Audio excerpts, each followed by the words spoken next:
She had grown used to moving through the days as if touching everything with gloves on, careful not to disturb anything that might remind her of what was gone. For almost 2 years, every date circled on calendars, every holiday playlist drifting from neighbors' windows, every invitation from co-workers had become something she stepped around like broken glass. The world kept announcing celebrations, but she no longer lived in a place where time carried anything worth marking. Emily's small apartment sat on the second floor of an aging brick building, quiet except for the hum of the radiator and the distant hiss of buses stopping outside. Most evenings, she came home from work, hung her coat on the same hook, and slipped into the silence like pulling on an old sweater. She kept the lights low. She ate standing at the counter. The couch had an indentation on only one side, the side she'd curled into since losing Mark. Their anniversary used to fall near the start of December, but she treated it now the way some people treated approaching storms, closing the blinds, avoiding the sky, praying it would pass quickly. She kept no decorations, no reminders, no warmth, just stillness, and the quiet reassurance that nothing unexpected would demand her to feel anything more than the muted ache she carried. It was during one of those evenings, when she returned with her grocery bag, half empty, and her shoulders hunched against cold wind, that she first noticed the cat. It was perched at the bottom of the stairs leading to her door, a thin, grey stray, with one ear notched and winter dust clinging to its fur. It didn't approach. It simply watched her with a steady patience, its tail wrapped around its paws, as if settling in for a long vigil.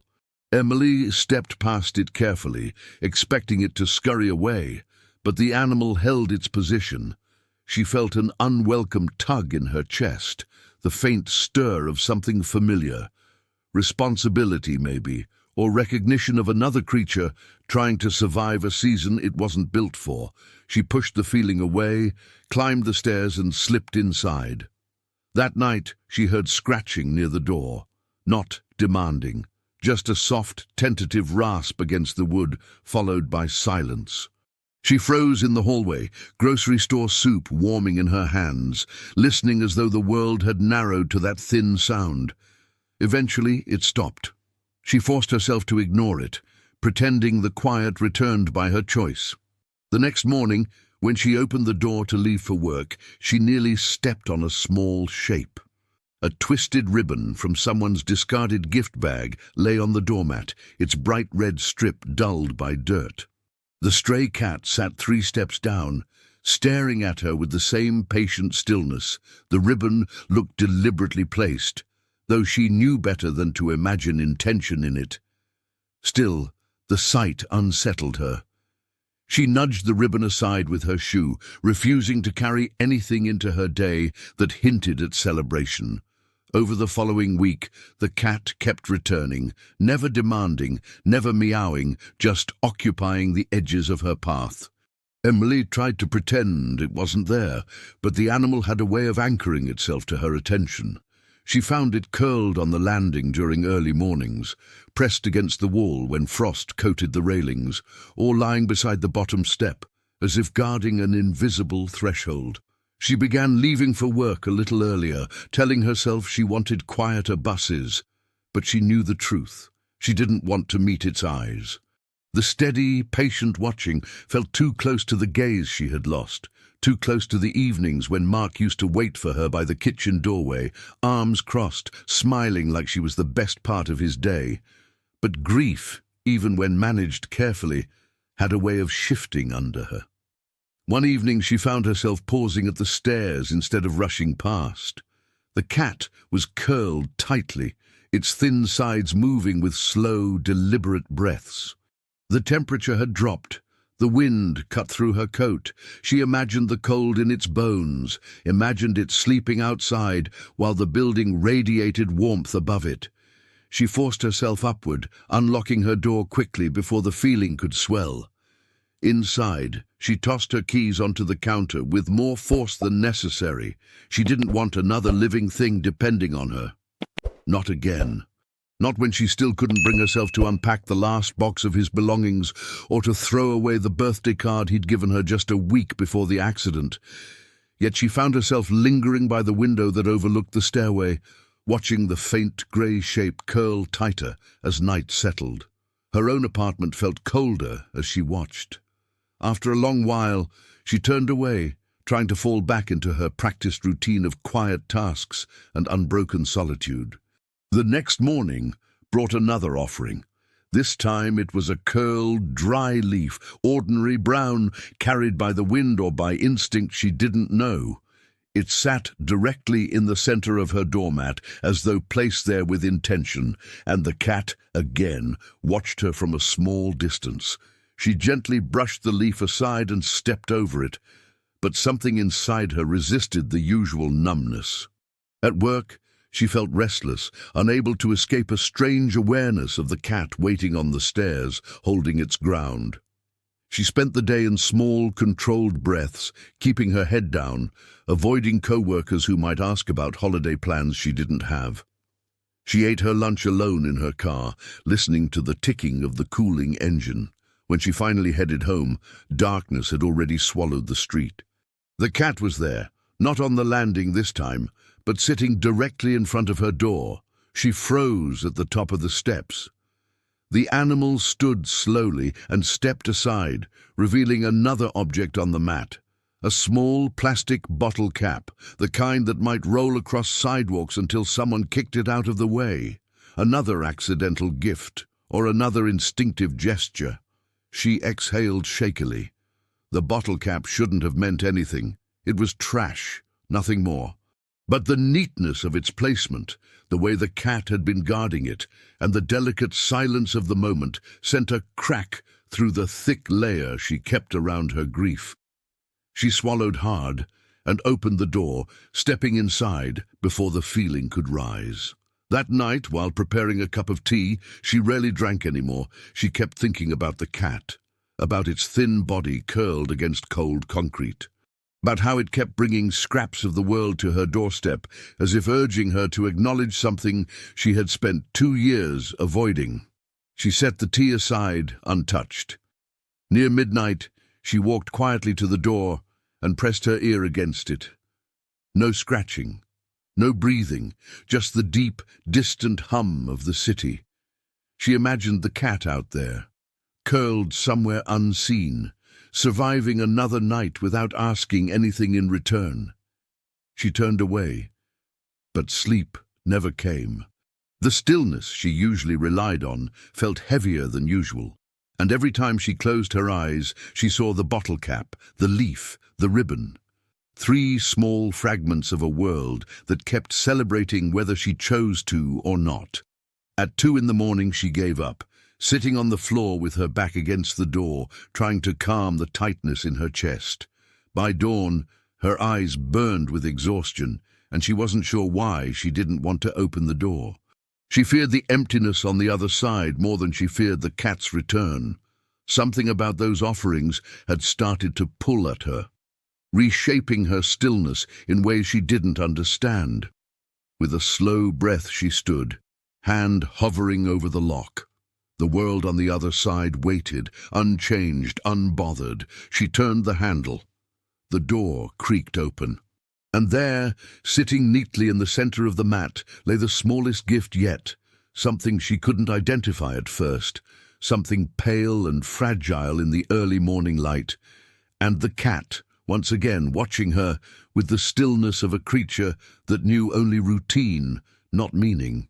She felt the first tremor of something shifting deep inside her, something she had spent years keeping buried beneath silence. It took her a moment to understand what she was looking at.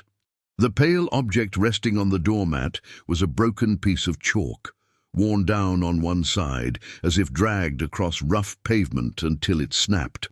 It wasn't vibrant like the chalk she used to keep in a drawer years ago. Back then, she and Mark would write small notes to each other on the kitchen board, messages about groceries, reminders, sometimes little drawings she'd find after work. His last one, a crooked sun with a wavy smile, had stayed there for weeks after he was gone. She eventually wiped it away one morning when the house felt too heavy to breathe in. The chalk on her doorstep made her stomach clench. It had no connection to that memory. She knew that.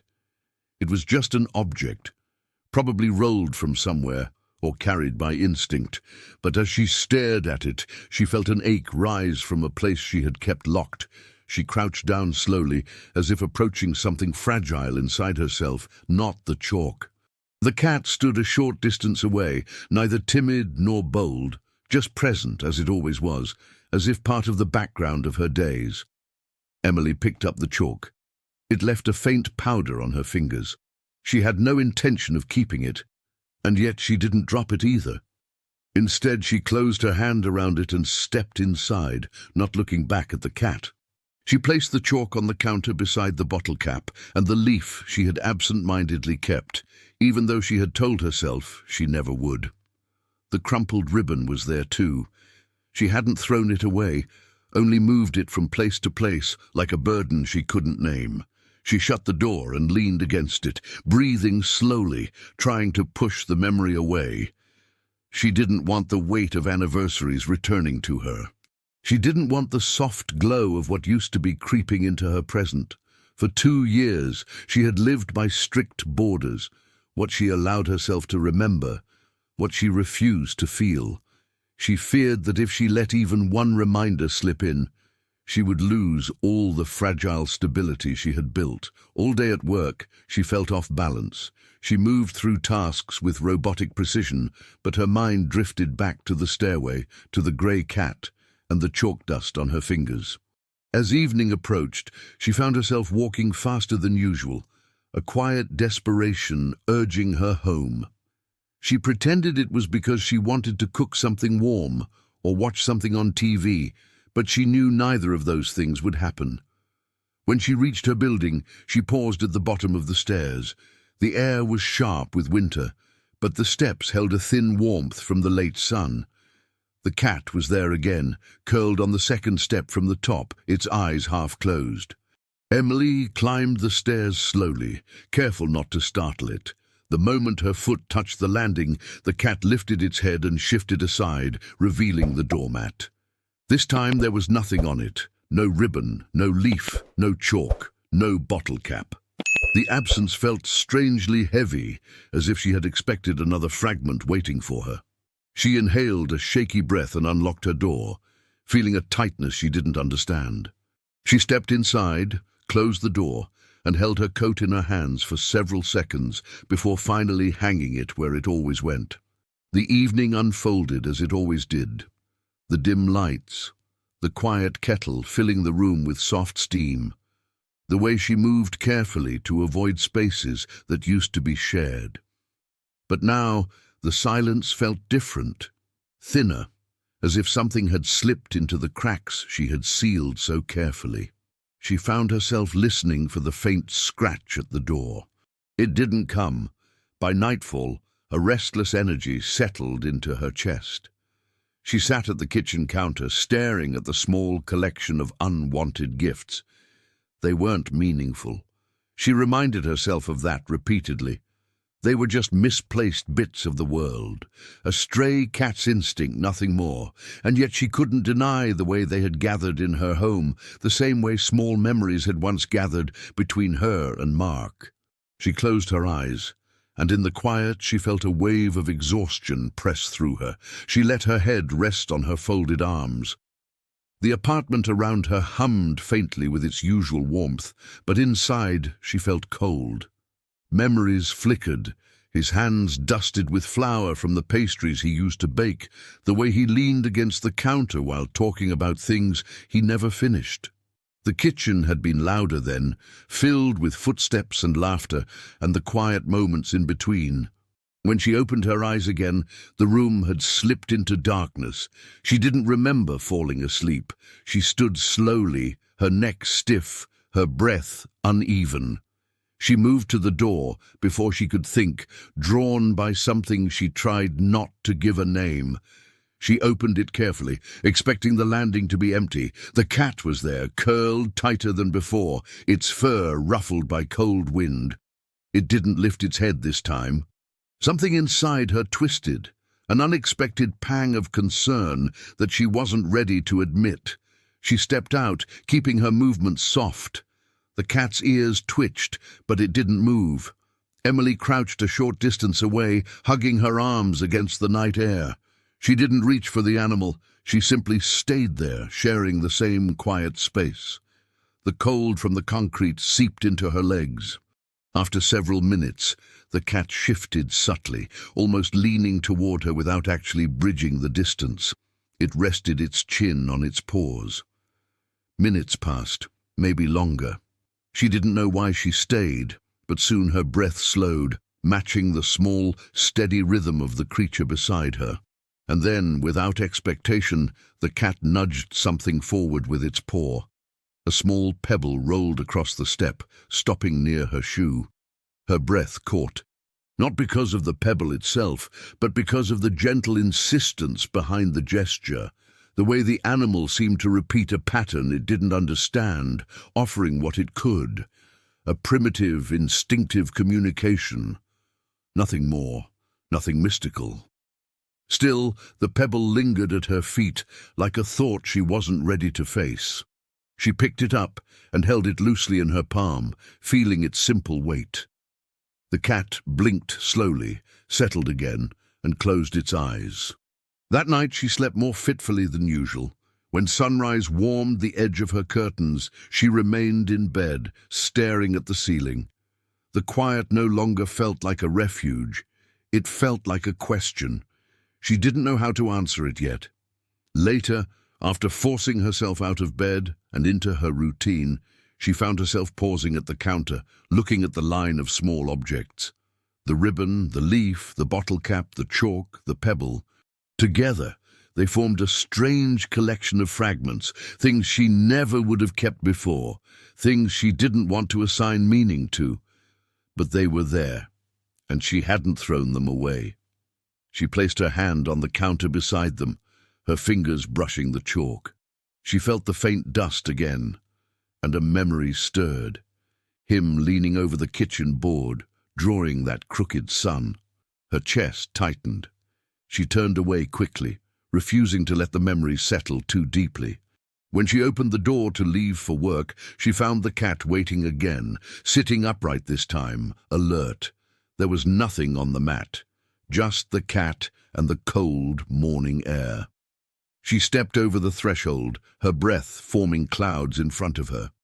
The cat rose and followed her down the stairs, maintaining a respectful distance, as if accompanying her only as long as she allowed it. At the sidewalk, it stopped. She kept walking, but each step felt heavier the farther she moved from it. All day, she couldn't shake the image of the cat waiting on the landing, as if it had become part of her home without her noticing. As she left work, in the dim glow of evening, she felt a pull, unwelcome but undeniable, toward the quiet shape she expected to find at her door. When she reached the stairway, the cat wasn't there. The landing was empty. The space felt wrong, hollow. Her chest tightened unexpectedly. She climbed the stairs faster than usual, her breath uneven. Then she reached her door, and she froze. On the center of the mat lay an object she hadn't seen in 2 years. Something ordinary, yet intimate enough to shake the foundation she'd built her grief on. Something that made her knees weaken and her throat close. It wasn't left by accident. It couldn't have been. Yet she knew the cat had no understanding of what it had carried. She stepped closer, her breath catching as the memory rose too fast to stop. It was a keychain.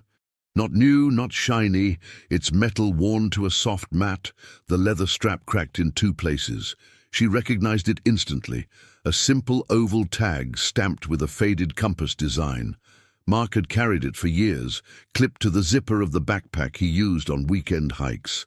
She had given it to him on their last anniversary together, choosing the compass because he always joked that she was the only direction he never lost. Seeing it now, lying on her doormat as if time had folded in on itself, made her vision blur. She blinked hard, trying to steady her breath, gripping the edge of the stair railing as a wave of heat rose behind her eyes. She crouched slowly, her fingers trembling as she reached for the keychain. The cold metal pressed into her palm, startlingly familiar. Its weight, its shape, the small indentation near the clasp where he used to fidget with it. There was no explanation for how it had ended up there. She had packed his backpack into a box after the funeral, sealing it with tape she never dared peel back again. That box sat in the back of her bedroom closet, beneath blankets and old papers, untouched, unbothered, intentionally buried. She knew the cat could not have dragged something from inside her closet.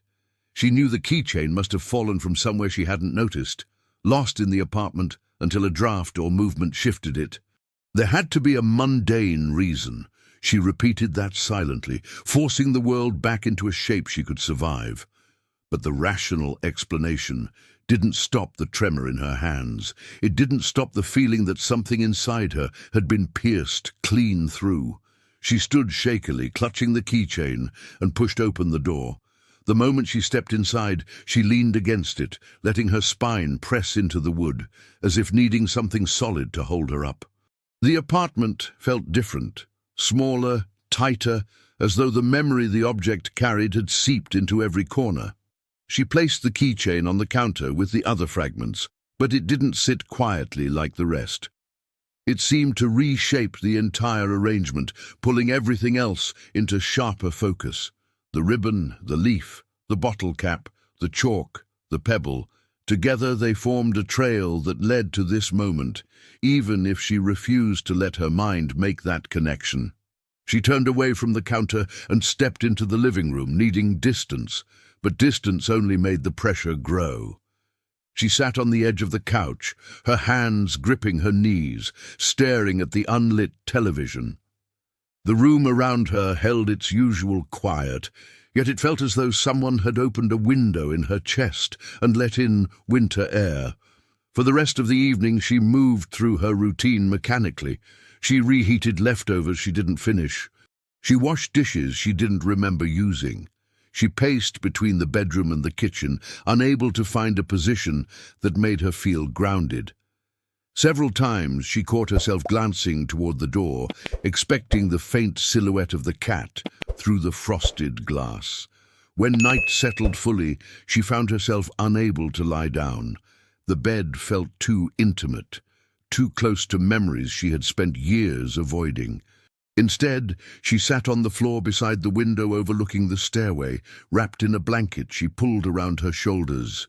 Through the glass, she saw the landing bathed in the weak, yellow glow of the hallway light. The cat was there, curled against the wall, its body tucked into itself for warmth. She watched it for a long time, unblinking, as if its steady breathing could anchor her own.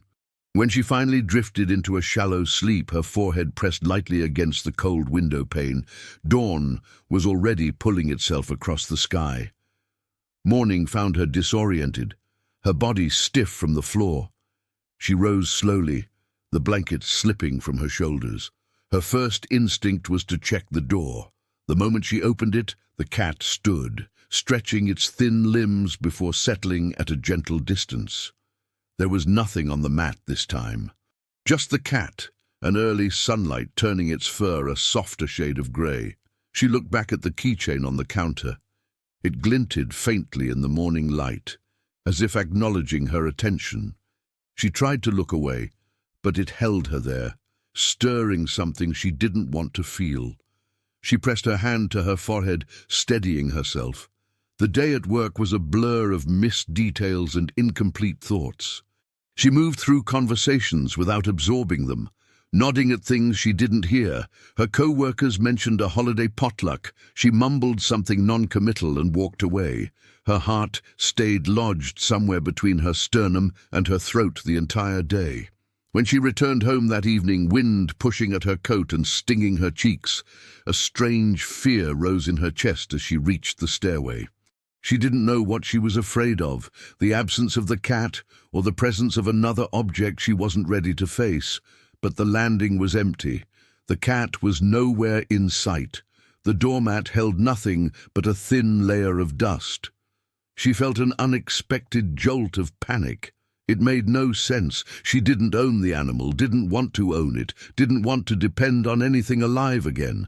But the emptiness of the landing felt like someone had removed a piece of her routine without permission. She hurried up the steps, breathing too fast. She unlocked the door with shaking fingers and stepped inside. She stood in the hallway listening. Nothing, only the hum of the radiator and the faint clatter of a neighbor's footsteps. She paced the apartment for several minutes before stopping abruptly. The keychain was still on the counter. The sight of it sent another ripple through her chest, something tight, something deep. She approached it slowly, like approaching a wound. She reached out and lifted it again, her thumb tracing the familiar indentation, and in that small, repetitive motion, a memory surfaced without warning. The last morning she saw him.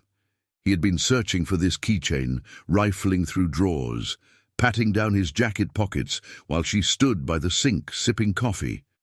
He had looked up at her with an exasperated smile, shaking his head when he found it clipped inside his backpack where he kept it most days. She could almost hear the sound of the zipper closing, the soft clap of his hands as he said he'd be home early. He hadn't been. She set the keychain down abruptly, as though it had burned her. Her breath came shallow, uneven, as she braced herself against the counter. The room swayed slightly around her, not physically, but in that way, memories sometimes distort the world without touching anything. She tried to steady herself. She tried to swallow the memory back down, but the pressure behind her ribs only grew. She walked to the bedroom and opened the closet before she could talk herself out of it. The box was still there, unopened, dust resting on its lid, tape yellowing at the edges. She knelt in front of it, palms pressed to her thighs. She wasn't ready to open it. She knew that. But standing in front of it felt like standing in the doorway of a life she had abandoned but never left behind. Her breath shook. She reached out, touched the tape with the tips of her fingers, and pulled her hand back as if it shocked her. She closed the closet door, turned off the bedroom light, and retreated to the living room, like someone fleeing a fire. Hours passed before she dared look outside again. The window showed only darkness. The cat hadn't returned. She pressed her forehead to the glass, searching the shadows below for the faint outline of grey fur. Nothing. Something hollow opened inside her. It wasn't grief, not exactly. It was the brittle ache of something that had kept her going, without her realizing it, now suddenly gone. Near midnight, she found herself pulling on her coat and slipping outside. She descended the stairs quietly, the building groaning softly around her. She stepped onto the cold pavement and looked around the parking lot, scanning the bushes, the corners, the gaps between cars. The night air bit at her skin. There was no sign of the cat. She whispered nothing. She called no name. She simply stood there until her fingers numbed and her breath turned painful. Then she returned upstairs, defeated by the absence of something she never meant to depend on. She slept in fragments again. And when morning came, grey and heavy, she opened the door to leave for work, not expecting anything. But something was there, not on the mat, leaning against the doorframe. The cat. Its fur damp from early frost, its body pressed close to the wood as if sheltering from the night. When she opened the door fully, it lifted its head and blinked at her slowly, its eyes tired but calm, as though it had simply been waiting for her to return. She didn't realize she was holding her breath until it left her in a silent rush, and in the small space between her relief and her fear, something inside her broke open just a little more. The cat stepped back as she emerged into the hallway, giving her space without moving far. Its fur looked rougher than the day before, stiff in places where frost had settled. She knelt a few inches away from it, her knees touching the cold floor. She didn't reach out. She wasn't ready for that, not even now, but she let herself look at it fully, without the usual instinct to pull back into herself. The cat lowered its head, blinking with a slow heaviness that made her chest tighten. It wasn't a request, It wasn't a plea. It was simply there, acknowledging her presence in the only way it knew, quietly, without demand. She stood and walked down the stairs, expecting it to stay behind, but it followed at a modest distance, the way it always did. Outside, the wind scraped through the street, pushing scraps of leaves across the pavement. She walked toward the bus stop, each step measured. The cat trailed her until the sidewalk opened onto the road, then stopped, sitting back on its haunches, as if marking the boundary of her morning routine. She looked at it before boarding the bus. For the first time, she didn't avoid its eyes. All day, she carried that image with her, the cat sitting in the pale morning light, steady and small against the cold. There was no reason for it to stay near her building. It could have wandered anywhere. But something in its routine had chosen her hallway, her steps, her door. The weight of that lingered. When she returned home that evening, her breath catching in the chilled air, she found the cat exactly where she expected, curled beside her doormat, its tail wrapped tight around its body. But something else was there too, an object she recognized the instant she saw it. A small, rectangular eraser, the soft white kind she used to buy in packs because they smudged less when she sketched. She hadn't drawn anything since the accident. The last sketchbook she filled lay inside the box in her closet, sealed away with the sweater he wore on their last trip, the postcards he saved, the little things they thought would last longer than they did. Her breath faltered. She crouched again, picking up the eraser with a careful touch as if afraid it would crumble. The chalk, the keychain, the eraser. She felt them forming a quiet thread between the present and the life she had abandoned after losing him. Not intentional, not mystical, just the way small objects accumulate when something draws them forward. She stepped inside the apartment without knowing what to do with the weight in her chest. She held the eraser for a long moment before adding it to the growing collection on the counter. She stared at the objects, feeling them as a slow pulse under her ribs. The night stretched long.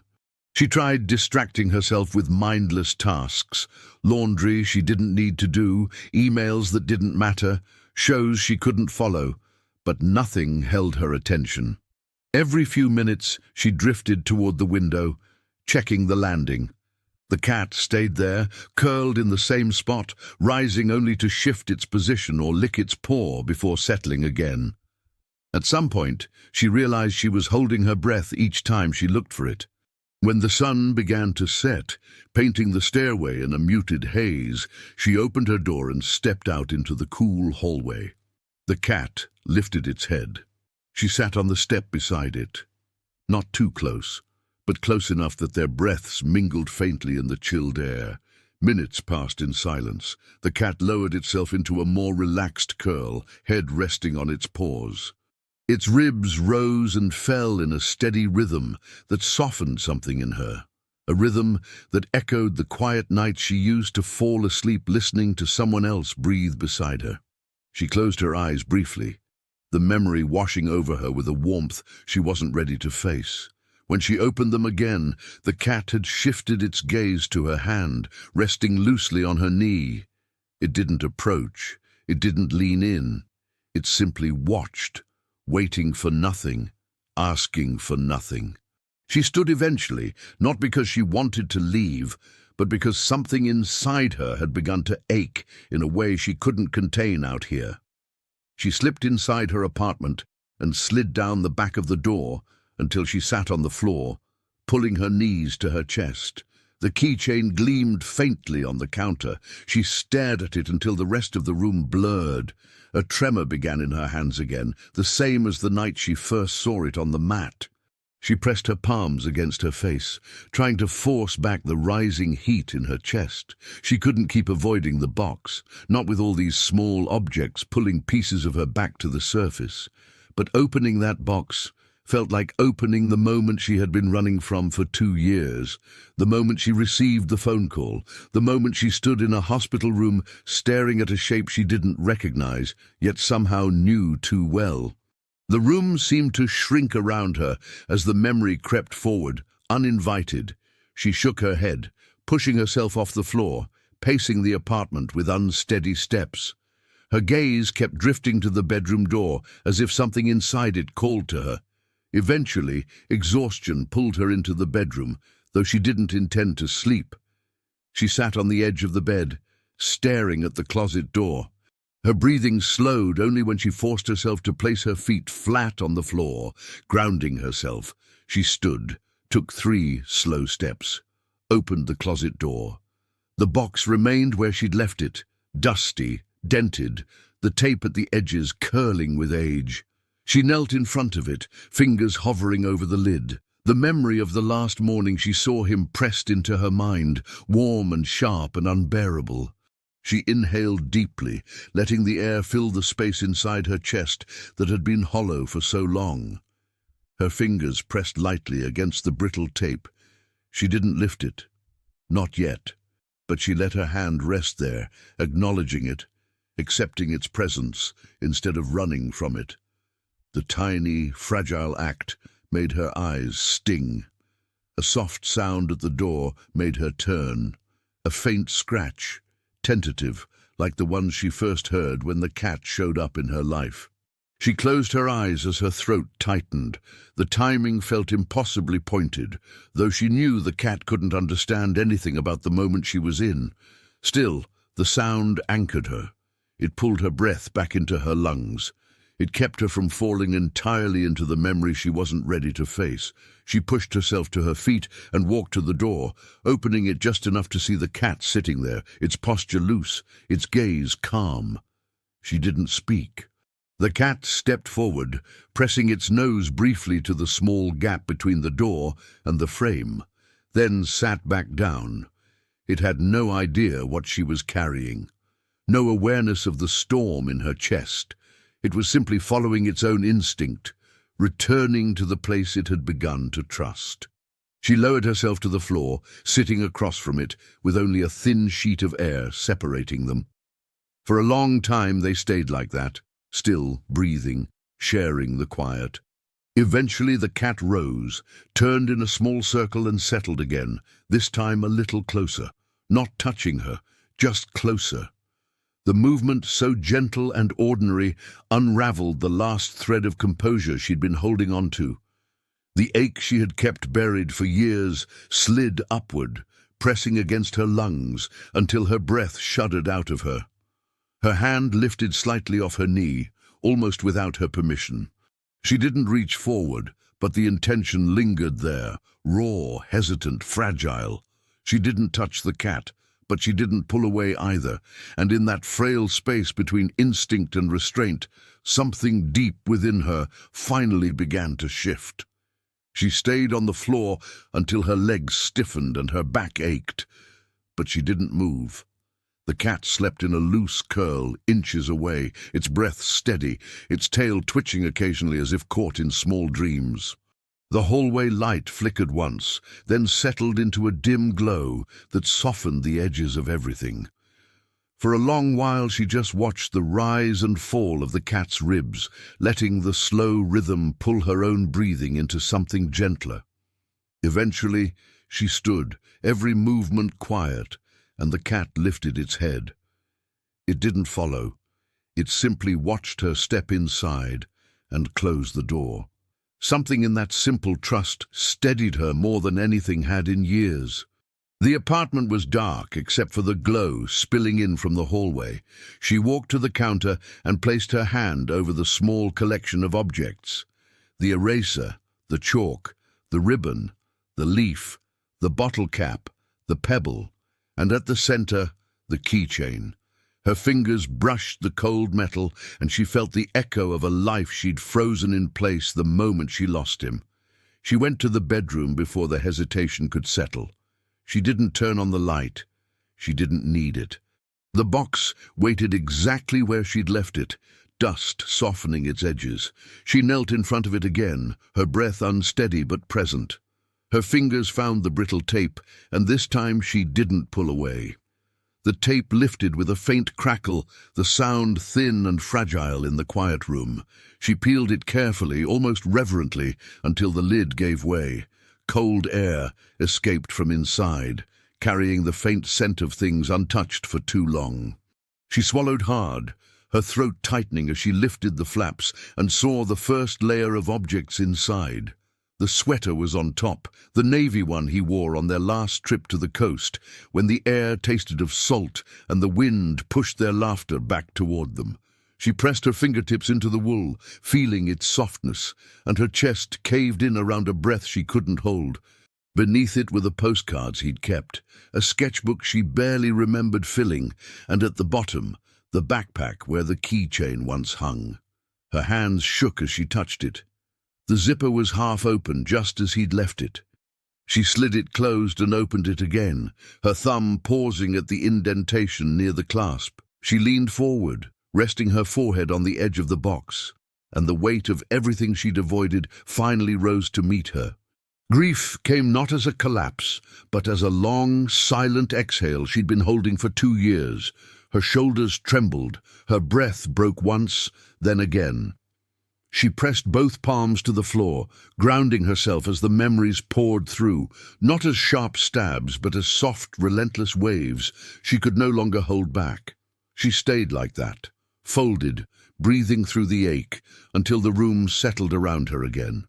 When she finally lifted her head, her face felt warm, her body emptied of something that had lived inside her far too long. She closed the box gently, not sealing it shut this time, just resting the lid in place. It no longer felt like a grave. It felt like a part of her home again. The apartment was quiet when she returned to the hallway. The cat was still there, sitting upright now, watching the door. She opened it wider and sat on the threshold, letting the cool air hit her face. She didn't hide her trembling this time. She didn't try to compose herself. She simply breathed. The cat stepped closer, not touching her, not insisting. It just sat beside her in the doorway, its body warm against the cold draft. She let her hand rest on the floor between them, open, unguarded. After a long moment, the cat lowered its head and brushed her fingers with the softest touch of its fur. Not a claim, not a comfort, just a quiet acknowledgement of presence. Her breath hitched, but it didn't break. She let her fingers curl slightly, just enough to graze its fur. The cat didn't move away. They stayed like that until her breathing steadied, until the tightness behind her ribs loosened into something softer. When she finally stood, the cat rose too, stretching its thin limbs before circling once and settling beside her door as if choosing that spot for the night. Inside, she placed the keychain on the windowsill instead of the counter, letting the faint light touch it. She took the eraser and the chalk as well, placing them beside it. The rest she left where they were, small anchors from a difficult journey she hadn't expected to take. The apartment felt different now, not louder, not brighter, just more honest. The silence no longer pressed against her. It simply existed, leaving room for her to exist inside it too. Before bed, she returned to the doorway once more. The cat lifted its head, eyes half closed. She sat beside it, tucking her knees to her chest. The air smelled faintly of winter and concrete and something softer she couldn't quite name. For the first time in years, the thought of the coming holidays didn't feel like a threat. She didn't imagine decorations or gatherings or celebrations, but she imagined lighting a candle for him. She imagined letting warmth exist again, even in small ways. She imagined allowing the world to move around her without resisting every step. Maybe she would buy a new sketchbook. Maybe she would write a date on the calendar again. Maybe she would take a walk to the place he loved most. She didn't decide anything tonight. She didn't need to. Tonight was enough. The cat leaned lightly against her leg. Barely a touch, almost imperceptible.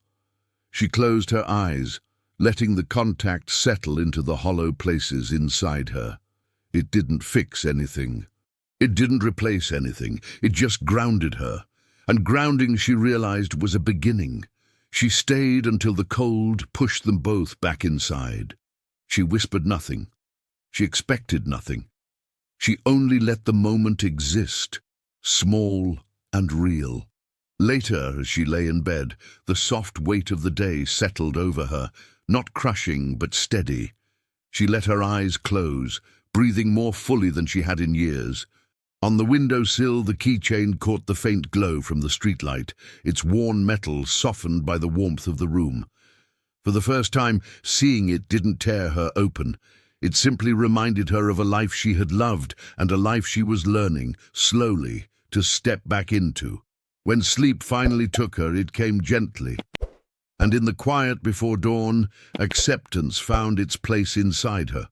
Small, silent, undeniable. If this story touched you, consider sharing it with someone who might need it.